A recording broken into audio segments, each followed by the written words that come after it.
कई बार हमने देखा है कि कुछ पेट पेरेंट्स जिनके घर पे पेट होते हैं और पेट कई बार जंप कर देता है या कई बार वो हाई बेड से जंप कर देता है तो उसको फ्रैक्चर हो जाता है। फ्रैक्चर कई तरह के होते हैं, कुछ फ्रैक्चर ऐसे होते हैं जिसमें हमें ये कंफर्म हो जाता है कि हड्डी पूरी तरह से फ्रैक्चर हो चुकी है।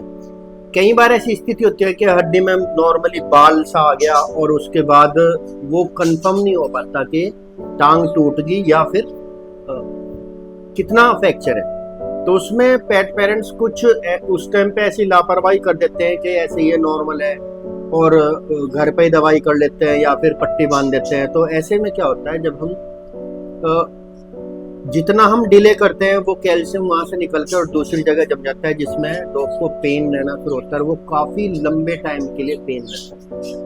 दूसरा, कई बार हमने देखा है कि हड्डी का साइज भी डिसबैलेंस हो जाता है जिसकी वजह से आजीवन पेट को सफर करना पड़ता है। तो इस तरह की हमने बहुत सारी प्रॉब्लम्स देखी हैं जिसमें पेट पेरेंट्स स्टार्टिंग में लापरवाही कर देते हैं जबकि उनको पता होता है कि हमारा डॉग जंप कर दिया और ये लेम कर रहा है।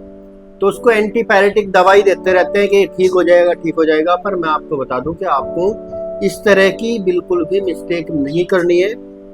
आपको तुरंत, अगर वो लेम कर रहा है तो आप तुरंत उसका एक्सरे जरूर कराएं। एक्सरे कराने के बाद में आपको ये कंफर्म हो जाएगा कि बोन में फ्रैक्चर किस लेवल तक का है और उसका विदाउट प्लास्टर ही ट्रीटमेंट हो जाएगा या फिर प्लास्टर करने की नीड है।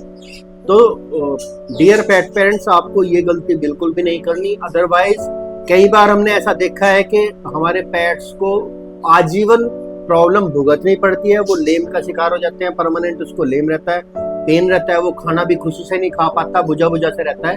तो इस तरह की कंडीशन होती है। तो आपको ये वाली गलती बिल्कुल भी नहीं